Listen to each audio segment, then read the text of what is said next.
Deepak Savanji, Ram Shindeji, distinguished guests on the dais, distinguished guests in the audience, the members of the media, ladies and gentlemen. I deem it a great honor to be here today, to be able to bring this campaign to its initial stages of a launch through the media on awareness of this deadly disease called Hepatitis B. Now that you've seen the film, I guess a lot of what I needed to say has already been said, but I want to go back to what Dr. Barve in his address had said and mentioned about a dear friend of his being infected by this, keeping in mind the very nature of doctor's medical code. He refrained from taking the name, but actually he was wanting to mention my name. And I thank him for his professionalism. And Hepatitis B, as I said in my film, came to me by accident.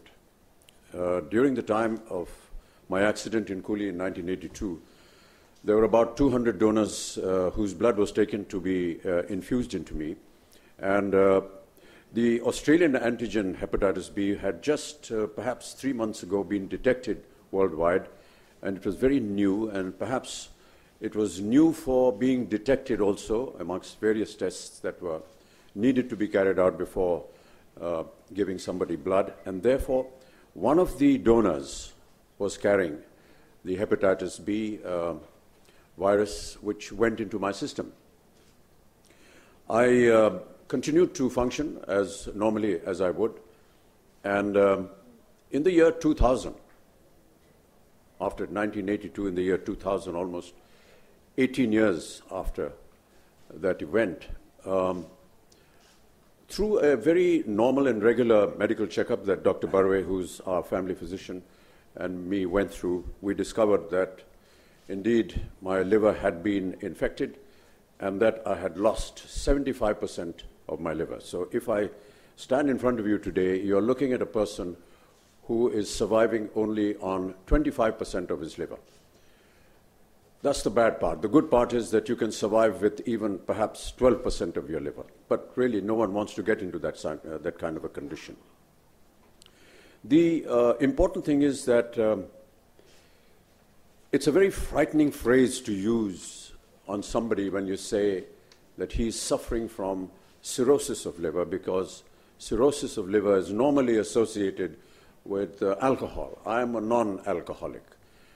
But to have this stigma of being suffering from cirrhosis of the liver is quite frightening. And when Dr. Barve treated me, and we went through various tests, and we found that luckily, as fate has always been with me in several of my other ailments, there had been a sort of a remission, which meant that the virus had stopped eating into my liver, and having devoured 75% of it, it was showing some kind of mercy on the balance 25%. We went through a medical course, and I have to say here that during all my ailments and my medical history that I've had, I have always relied on the medical profession in my own country. I know that I have been in situations where I've had the means to be able to get treated abroad, but it has been my faith and trust in the medical profession and the doctors of India that I have always put my faith in, and I'm very proud of the fact that they've always done a marvelous job. So I want to congratulate them. Having said that, when we discovered this ailment, we found out also that we were in remission, but now and then I must admit that we have been going abroad to have a second opinion, so to say. We went to some medical institutes in the United States of America, and I have to say that whatever diagnosis and the treatment that was being commanded to me by Indian doctors was no different from what the American doctors or doctors in any other part of the world were administering. That is another credit to our medical profession. And so we came back. There are some drugs which I have to take regularly to prevent the further appearance of this virus in my system. But what I want to say really is that we had the good fortune of going through a test which detected this disease. And as Dr. Barve very rightly said that, there are almost 100 people here, and he's pretty certain that at least 2 or 3 of you, God forbid, are perhaps carrying this virus within you and are unaware of it. Awareness, ladies and gentlemen, is a very important factor in any one of these diseases. If we are unaware of what you're carrying, you can come to a stage where it becomes too late. And that is very devastating, and we must prevent that. And which is why Dr. Barve and a few of his colleagues came to me one morning, and we decided that we must do something about this. We set up a meeting with the Honorable Minister, Mr. Nada, and I must thank him for very graciously giving us an audience and listening to our issues, and almost immediately setting up a system where he not only accepted what we were saying, but designed a campaign which would take care of not just hepatitis B, but as we all know, the Government of India has launched the Indradhanush campaign, which is the massive inoculation program that the Government of India stresses upon, and hepatitis B is also included in that.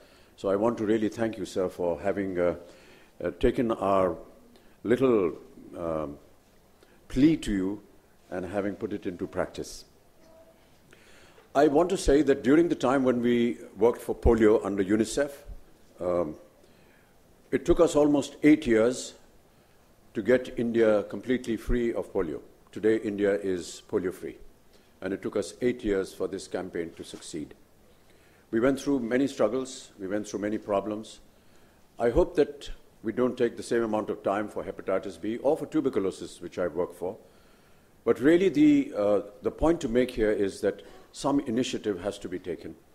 And I want to thank the Government of India, the Government of Maharashtra, for having agreed to take this initiative on a massive scale and continue to work towards it so that in time to come, through the campaigns that you've just seen and several other efforts that the government is making and private companies are making, we will be able to make perhaps our country a healthier place to live in.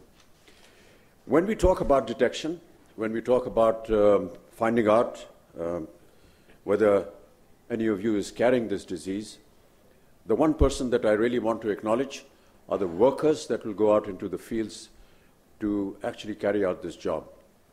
I know that the polio-free campaign had the backing of UNICEF, had the backing of all the states of this country, all the chief ministers cooperated. There was a voice, there were several people who I tagged along with me. We had Sachin Tendulkar come on for one of the campaigns, we had Shah Rukh Khan coming on for one of the campaigns, Aishwarya Rai came on for one of the campaigns, but we continued this process. And despite all the famous names and the efforts of the Government of India and UNICEF, it was the worker that had to actually go into the deepest corners of our country to work and administer this dose. And I want to compliment the workers. So therefore, when we do start this campaign, Honourable Ministers, I would want you to perhaps pay a lot of special interest to the workers that will go out into the fields and work in this campaign, because they are the only and truly people who actually go and make sure that the campaign works, that it is spread out, it goes out to people. And if need be, if you can organize something, I'd be very happy to meet them and, give them my compliments and acknowledge that the work that they keep doing. I want to also state that we are all somehow or the other not conscious of the fact about our health. I know that there are various factors that keep us away, but detection, awareness is a very important ingredient in any kind of disease that you possess. Please do not hesitate to have your regular checkups.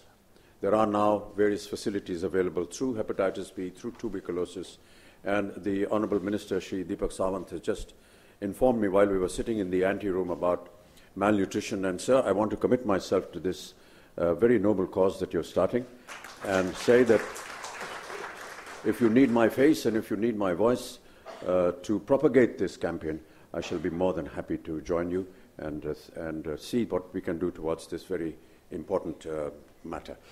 So do not hesitate to get yourself detected.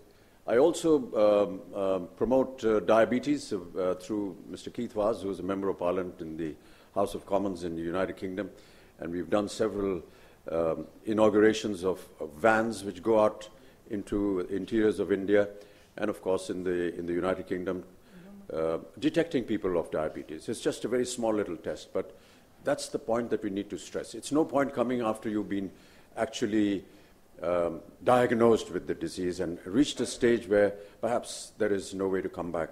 But if you have yourself detected, there are ways and means in which you can be cured.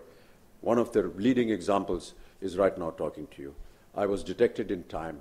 I took the precautionary measures, both in tuberculosis and in hepatitis B. Even in tuberculosis, as you all know, I'm a tuberculosis survivor as well. In the year 2000, I was also detected with tuberculosis, and we were able to detect it in time, and we went through an entire course with Dr. Barve, and today I'm now tuberculosis free. Do get yourself detected.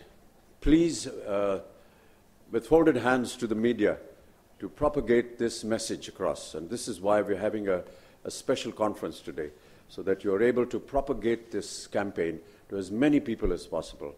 Do not be afraid to get yourself detected.